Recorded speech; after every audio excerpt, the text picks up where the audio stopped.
Hello, stamping friends. Do you ever get into a color rut and you're like, oh my gosh, I don't know what colors to use?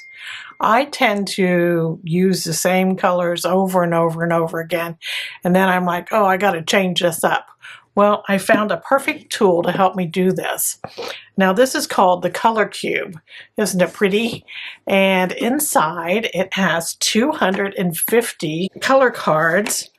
And I'll just pull one out here. And each of these cards has 5 colors, and on the back side it shows variations of those colors, right? And so you can just take a card and hold your stamp pads up to them and say, okay, I've got this color, this color, this color. Now you may not have perfect matches, and I don't. I just use whatever I have closest to that color. So I did that today. I just pulled a card, and I pulled, this is volume 1. There's 2 volumes of this, and they're brought out by SarahReneeClark.com.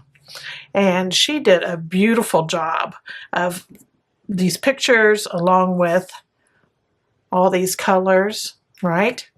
And so I pulled this card today, and I just thought that would be perfect. And I pulled some colors to use with this. Now this color here, I decided that I was just going to use pecan pie with it. And then I have this tan color, which is crumb cake. And I decided on cherry cobbler for this reddish color. And this color here is like a burgundy, and I decided to use blackberry bliss for that.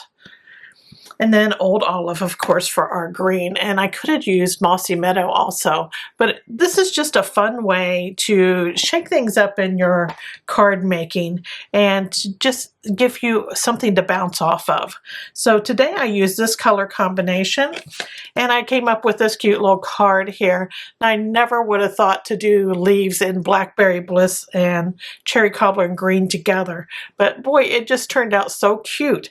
And this polar bear, oh my gosh, this is from the Very Cute stamp set, and he's a polar bear, but I decided to make him brown because I wanted to use this pecan pie that I pulled out. So he turned out cute as a brown bear. And so that is just a sample of what I've did with this color combination.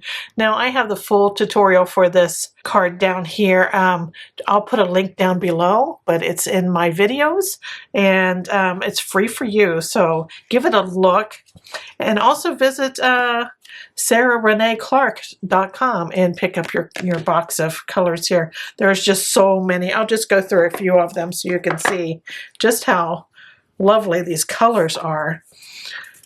So all the colors, they just have great artwork and so many samples of colors to use together that look great. And I just love these photographs because they really give you something to bounce off of too. So there you have it. It's the Color Cube. I hope this helps you. Thanks for joining me for this quick tip. Take care. Toodles.